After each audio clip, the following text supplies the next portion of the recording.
Hang is an amazing person. She works for Juniper Networks as the Global Revenue Enablement, which I just love the title, Global Revenue Enablement instead of Sales Enablement. I've known Hang for a few years, and she was a founding member of the Sales Enablement Society. She is on the board currently of the Sales Enablement Society.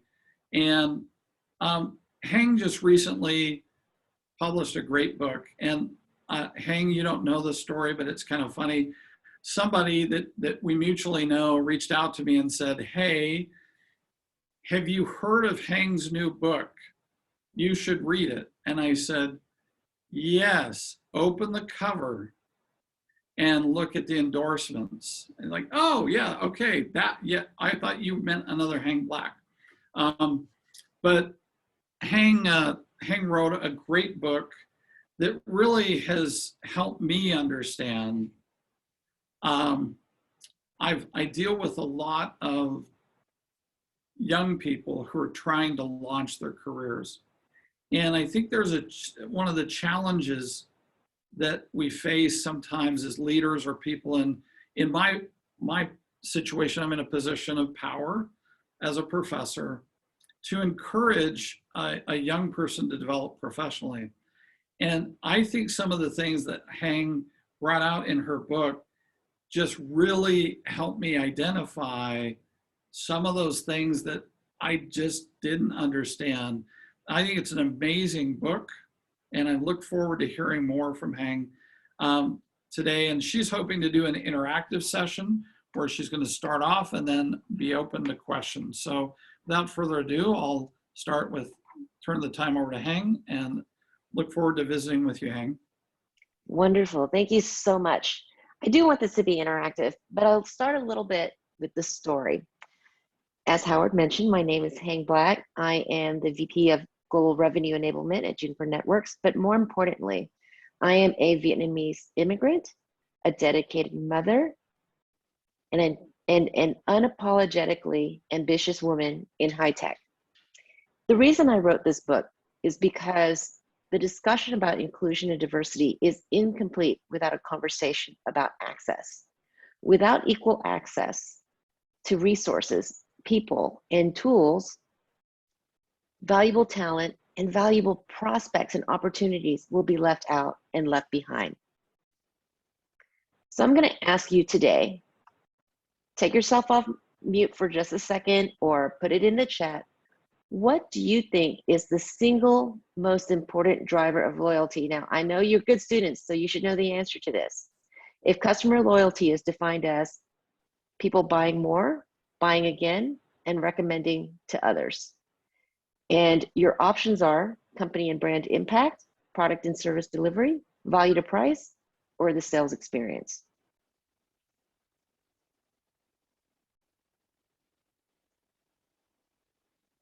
I only see one person answering in chat. 2. Come on now. There you go. Okay. Well, you all are students of sales, so of course you know the answer is the sales experience.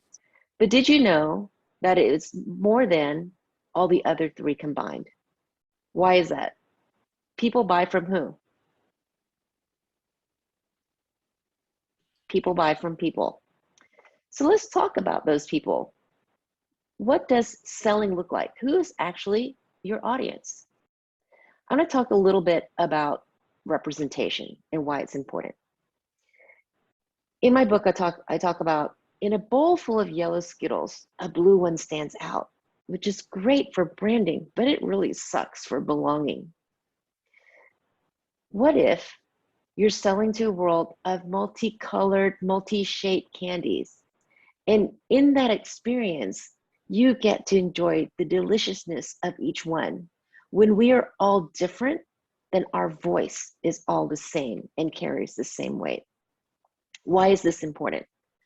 We are only selling to a small percent of the population because we don't have the lens and the ears to hear and see each other. I'm going to talk a little bit about McKinsey's 2020 study of women in the workplace. Did you know that as you all are entering the workforce, white men represent 35% of the pipeline. But by the time you get to the C-suite, there's 66% of the pipe. Why is that? Well, it comes at a cost by a reduction of 1/3 for men of color and white women. And people like me get reduced by 5, 6. We go from 18 to 3%. What does that mean? I'm not looking at getting more of other people's pies. I just want my fair share of the pie and to make the whole pie bigger together. So who are we missing out? We're only selling to the people who look like us.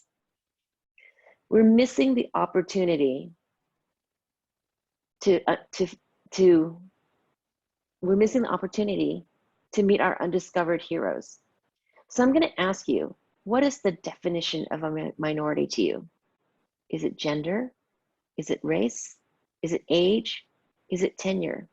It's not just what you can visibly see. Clearly, I'm a female person of color, but there are other parts of being minority that you can't see as well. So you've got to really understand it is lonely to be the only, but our differences and our flaws are what make us collectively complete. So I'm asking everyone to embrace your own and each other's unique competitive edges. Because you know what? The formulas for success out there don't work for everyone because they were not written by someone with the shared experience of every person out there. So think about navigating in the dark. Again, when you're at the beginning of your career, everyone has the opportunity to rise in the mountain.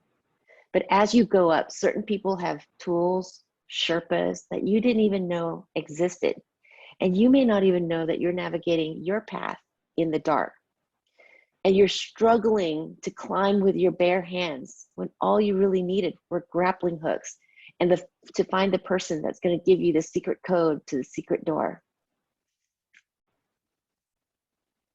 So what happens when we miss these undiscovered heroes? I'm going to tell you a story about my family. We left April 29th, 1975. That is one day before Saigon fell.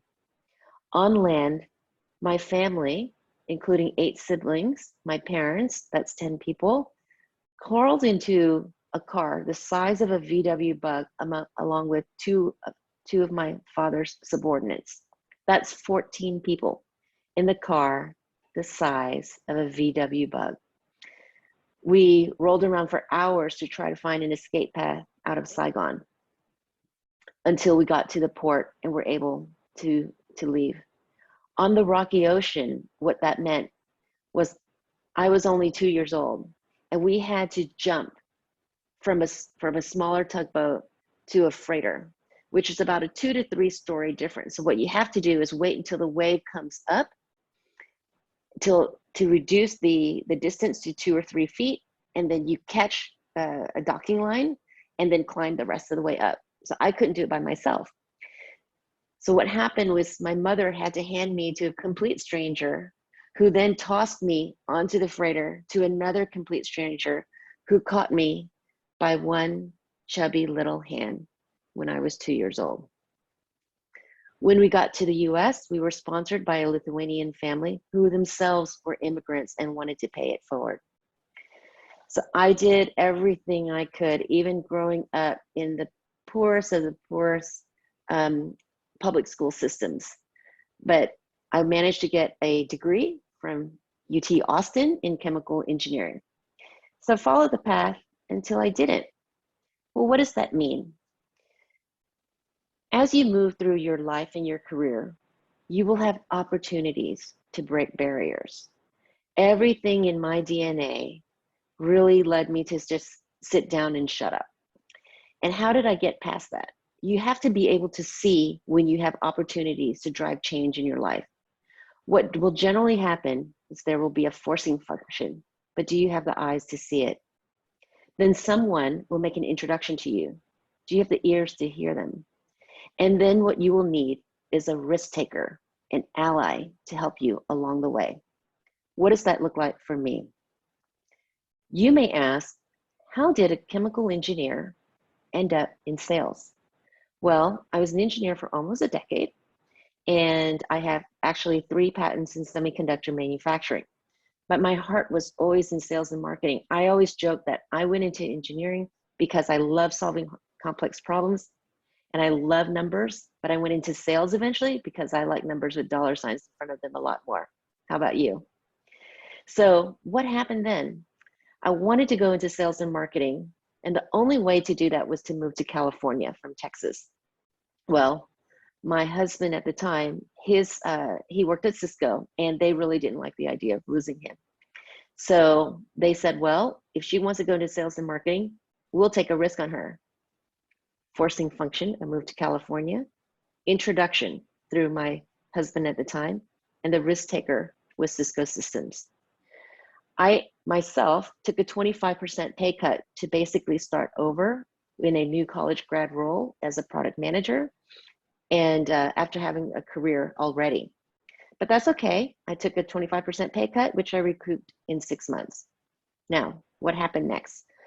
I was there for 14 years, and it took the passing of my father to give me the courage to leave and become an entrepreneur. Forcing function, risk taking. I did that. I had a company called Noble Engagements where I did everything sales and marketing consulting, marketing ops, field marketing, sales enablement, sales ops. And I just really gravitated towards sales enablement. Now, after 14 years, it was the death of my mother that gave me the courage to become an entrepreneur and to leave a toxic environment and break out on my own. And in doing so, I now took a risk of taking a 100% pay cut. That was okay too, because I ended up recouping that in 18 months. So I got really good at what I did. And lo and behold, one of the top 3 companies that I consulted for recruited me into their company. And at that point, I engaged with the Enablement Society, got to meet wonderful people like Howard, got to get better at my craft. I shortly got recruited out into a UCaaS company called 8x8. I was there for 8 months before I got recruited out into Juniper Networks, and I've been here for nearly 3 years. How there's always introduction. When I went into 8x8, it was someone I met through the Enablement Society who was interviewed for a job and was told, you know, this was not a good fit, but let me tell you a woman who is a really great fit.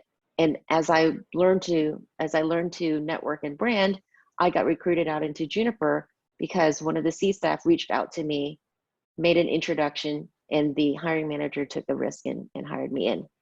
So my point here is your path may be nonlinear. Leave room for unexpected curveballs and have the eyes and ears to see and take the risk that you need. So I'm going to ask you today to reflect, recalibrate, and reset. When you reflect, where is it you want to go? When you start on a journey, do you print out a map, or do you follow a map that someone else has drawn for you that's stagnant?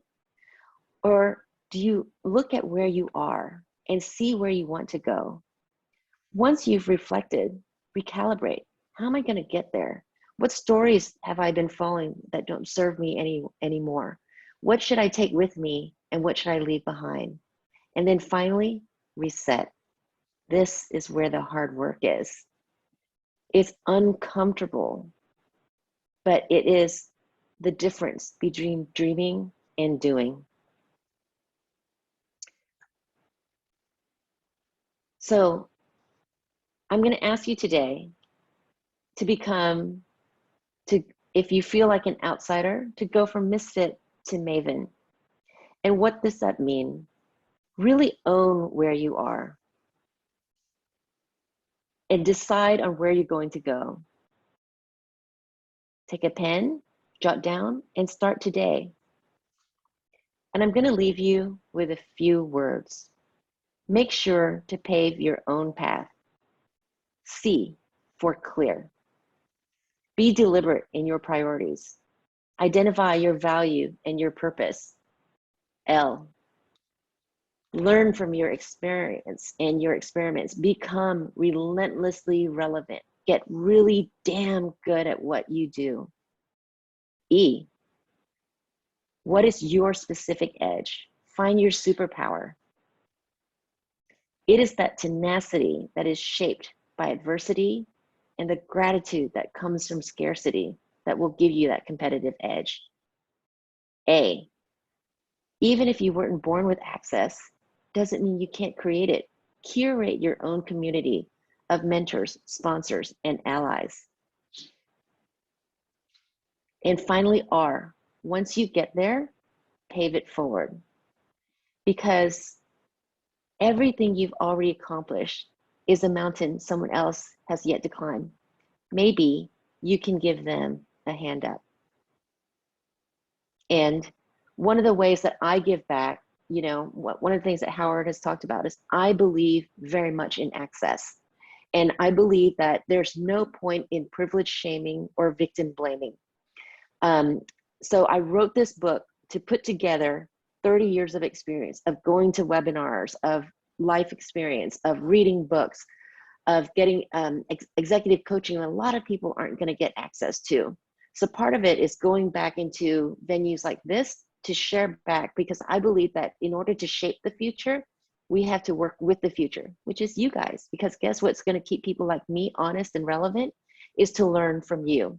The other thing I do is I run Clubhouse every Thursday at 5 p.m. Pacific, 7 p.m. Central for you. And that's my way of giving back access to my time for free to others who want to speak more on this topic. And with that, I'm going to stop my share and open it up to Q&A. And I'm going to ask one thing of you. I want as many of you to get on camera as possible. Because when we talk about access, especially for women and minorities, look at what the pandemic has done for us. It has democratized our space and our voice. So it's a shame if you don't take advantage of it. Howard, let's have a conversation. So I want to ask you a few questions about the book, because I think a couple of things you described, I just think is a beautiful part of your story, is those moments in which you were extremely relevant. You were, from all indications in your book, you were kicking it, you were making things happen, and yet you were not willing or able to take, and if people offered to help you, you didn't take advantage. Am I reading that right at the early stage in your career?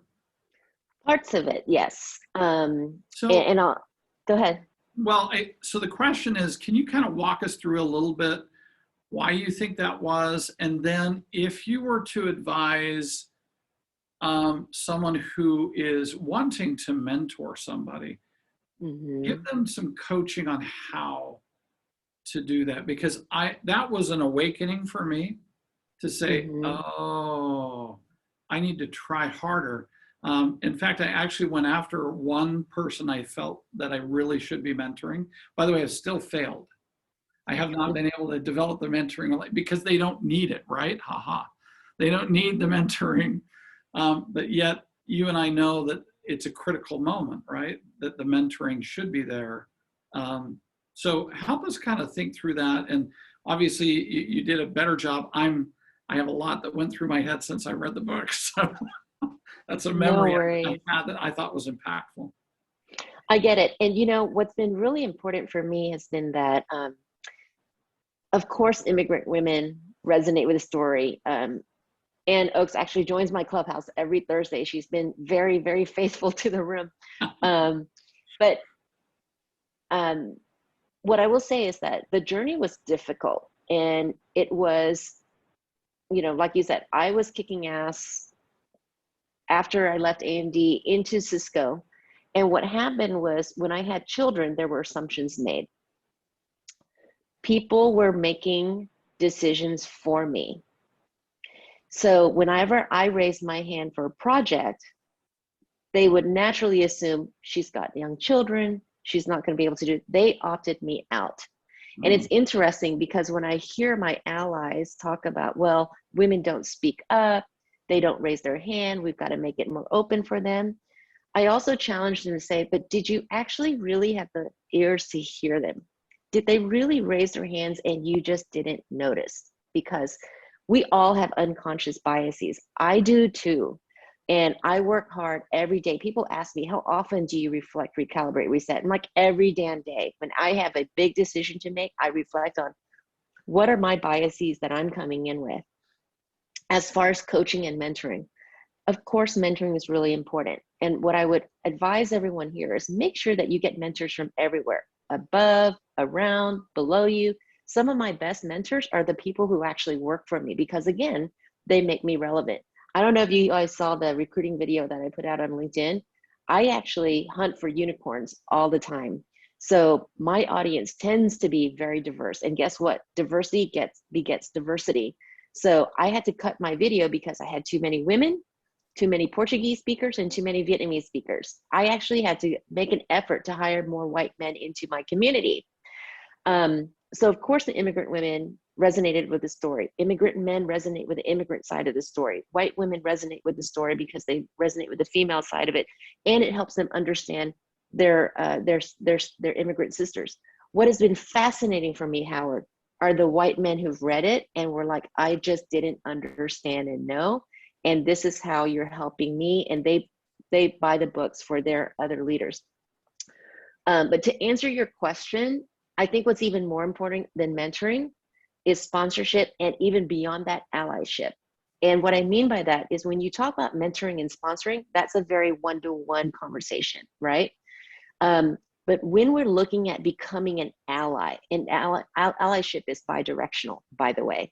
I am an ally for white men all the time because I want to make sure that in order to uplift each other and to become better, not bitter, we've got to really invite each other into the conversation without any anger or indictment.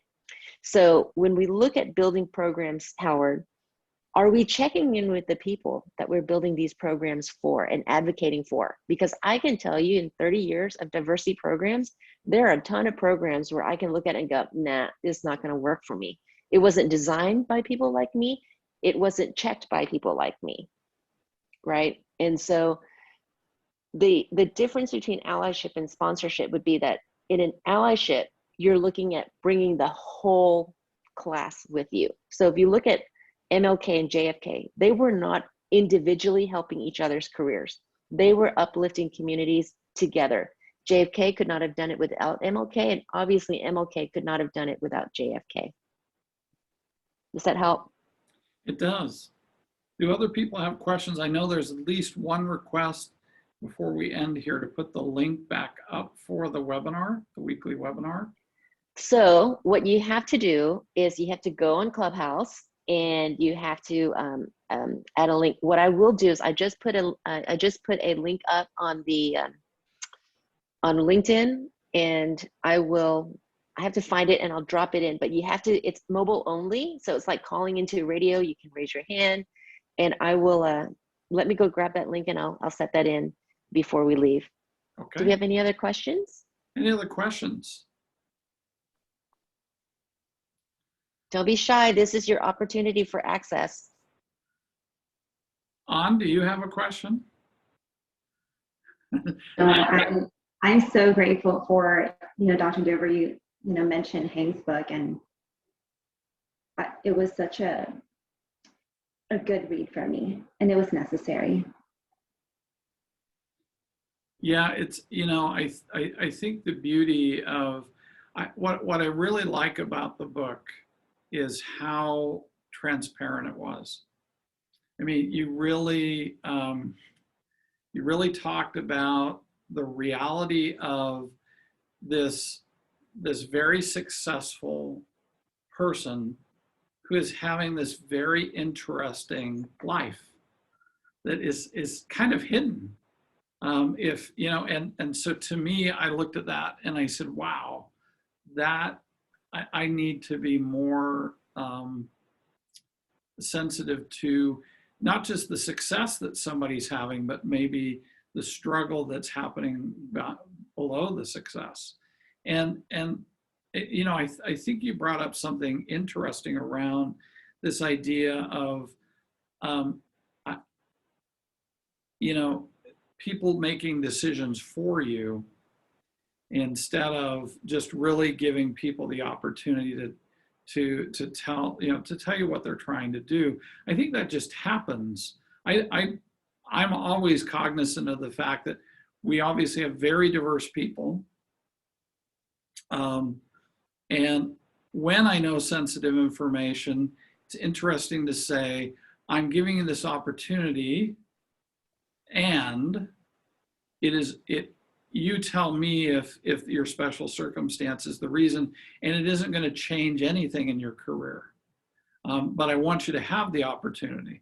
So sometimes we go on the road with students, and sometimes we have single mothers who are in our group. And we've never used that as a determining factor. So let me see, sharing experience. So, Howard, I want to bring it back to selling a little bit. In B2C, I mean, because I know you haven't determined yet if you're going to B2B, B2C. In B2C, how much do you think women own of the household wallet share? Take a guess. I'm going to go. This is Dover Household Informed, 90%. All right, folks, put it in the chat. Let's be a little interactive here. What percentage of the wallet is the woman versus the man in a household? Mm-hmm.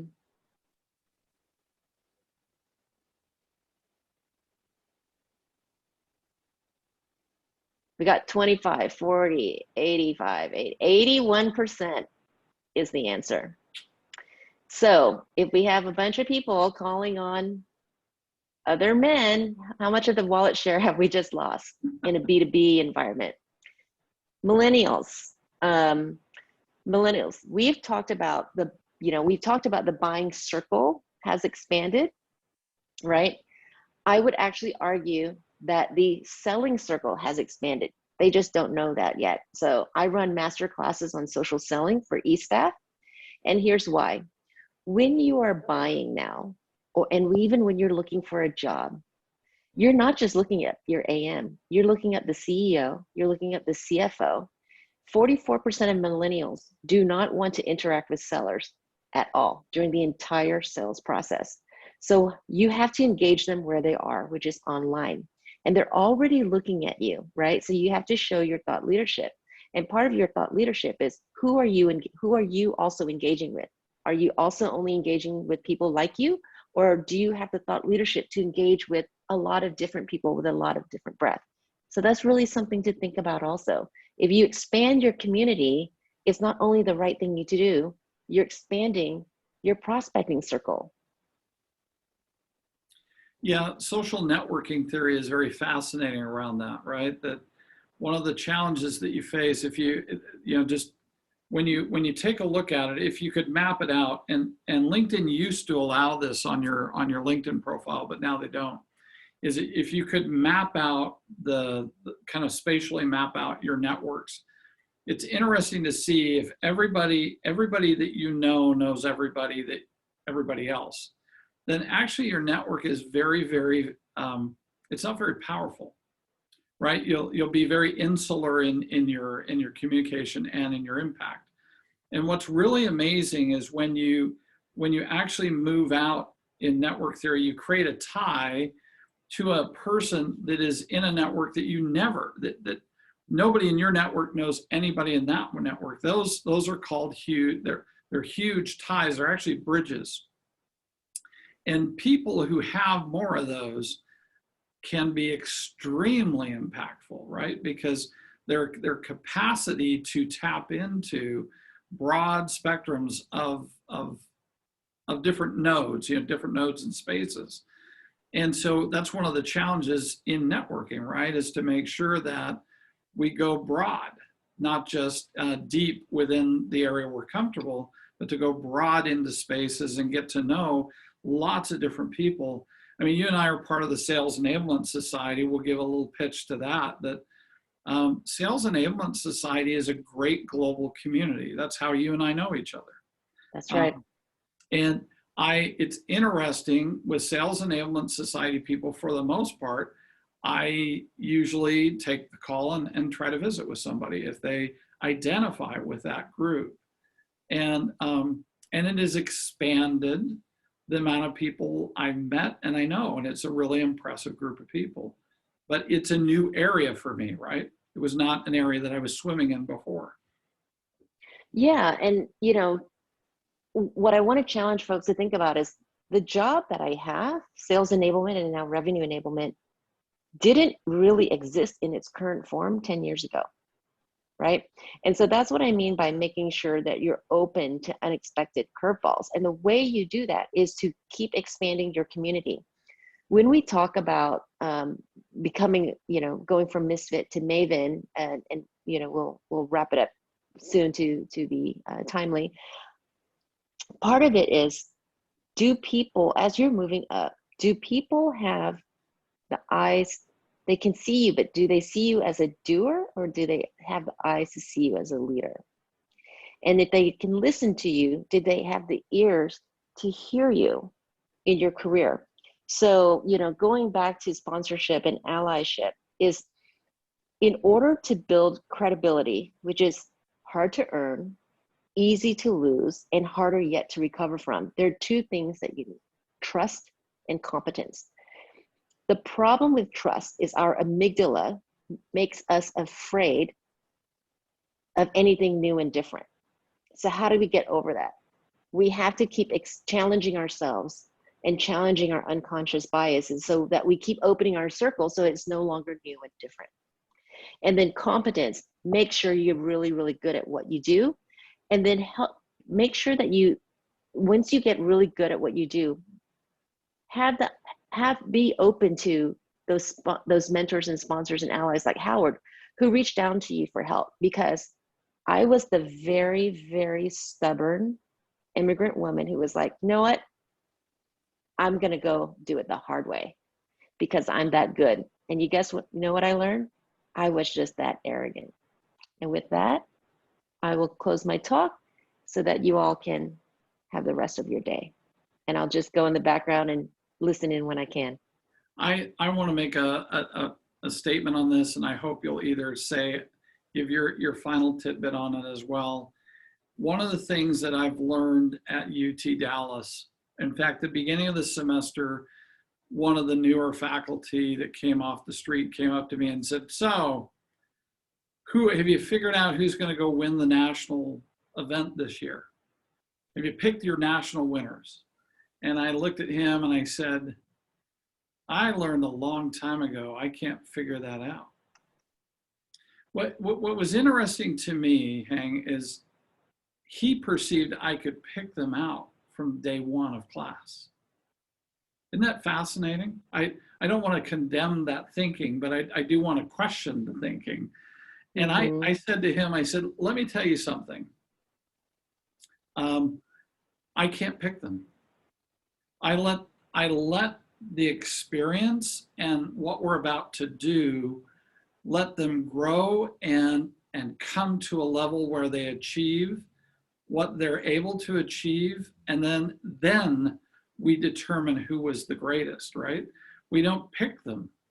And since we've done that in our model, I have been so amazed. And those of you in management and in recruiting and leadership, I will tell you that I don't know how you possibly interview people and make a decision.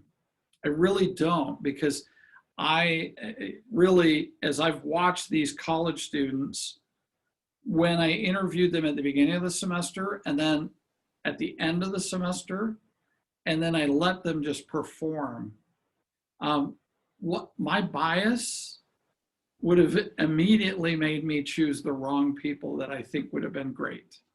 And that's one thing this job has taught me, is that I don't pick them. They create themselves. And I think that's a question. Can you develop a process that people they can thrive in an environment, and be careful in your processes It's amazing some of the people who interviewed. One candidate comes to mind. If you interviewed this one candidate from a year and a half ago, she would have not impressed you. She was an immigrant woman, communication challenges a wee bit, and yet she was 400% a quota by the end of the semester. AT&T hired her. She has the record for creating the largest deal in the Academy's history at AT&T. But lots of companies didn't look at her because they couldn't see. They couldn't see the potential. AT&T, congratulations to AT&T.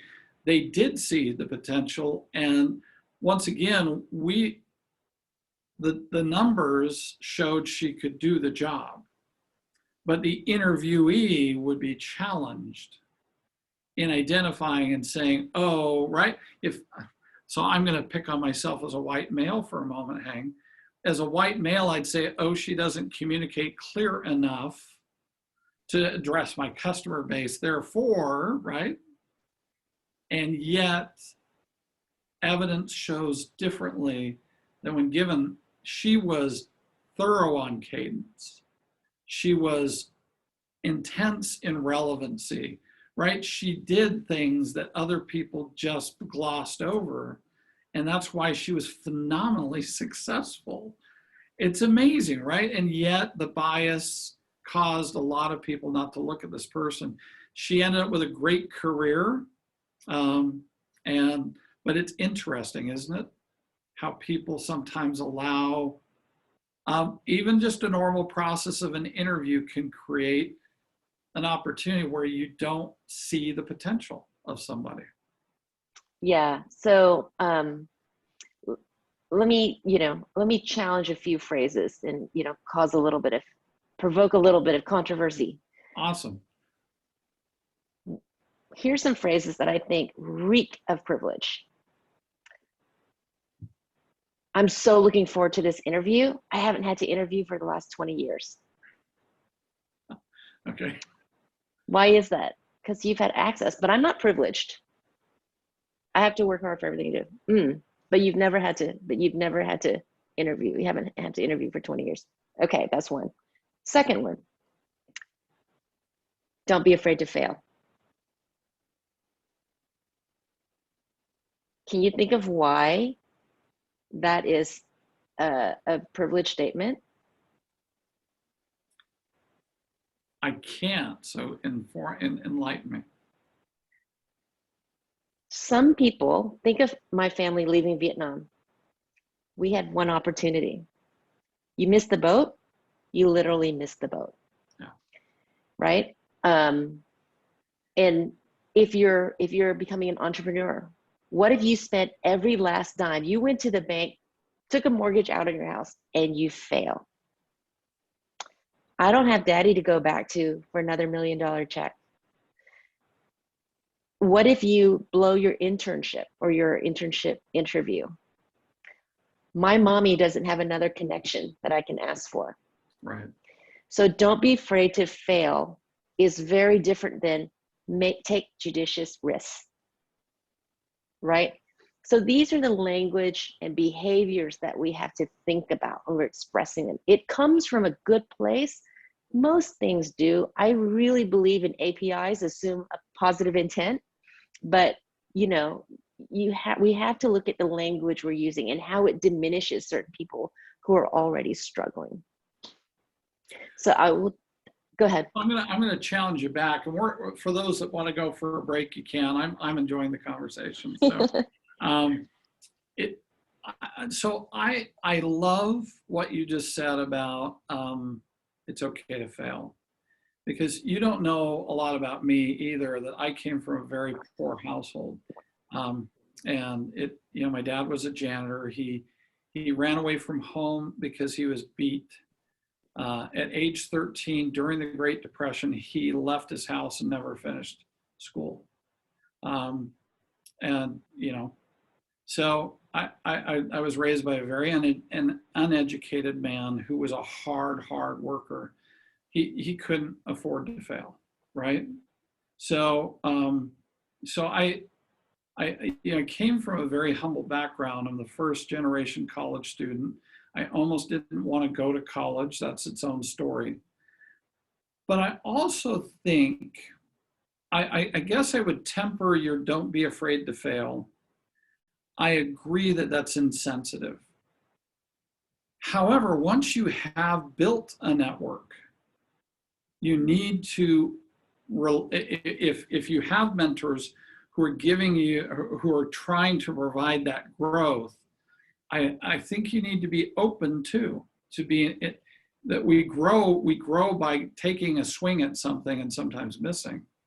So I don't think you're disagreeing. I just think you're saying that white privilege, or the privilege overall. But I think I would say, yeah, if you don't have, you can't fail. But then if you're transitioning, a student who comes to our program right now, I need to be sensitive to what you just said, but they also need to be open to taking a swing and missing, because there is a safety net. Yep. We built one, and by association, they get that privilege of that safety net. That's right. Well, that's what I mean by it's very different than taking judicious risks. Yes. You're being judicious there, right? Take a risk. That's fine. Especially, you have a safety net, which is great. The thing is, the other thing I want to be very clear about, I actually don't see anything wrong with privilege. It's okay. But the question is, what do you do with it? Do you share it or do you abuse it? Well, and I think one of the challenges, sometimes people don't even use it. Mm-hmm. That's, I mean, yeah. Do you abuse it or use it? And then I think there are people who, some people don't, I come back to that part in your book where you wanted to do it all your own. Mm-hmm. And I think I understand that, because I kind of was raised to think that way. And it was only when I broke free of that confined thinking that I've realized the power of networks. Why are you on this today? Because you and I network, Mm-hmm. right? I mean, we know each other. We get things done faster with people that we know. And yes, that is a privilege. That it's a privilege to know you, and it's a privilege to be connected to people. How do we use that power is a question. It's a great question. But it's amazing how quickly things can get done. And I think, once again, especially kids who are in college, early in your career, if somebody is legitimately a giver, I think there are givers, there's takers, and there's neutral, but I don't think there's neutral. I think there's givers and takers. If you find a giver, don't be afraid to receive, Mm-hmm. and then become a giver. Takers are takers. It's okay. I'm not going to change a taker, but it's okay to label someone a taker and know that's who they are. But when you find a giver, don't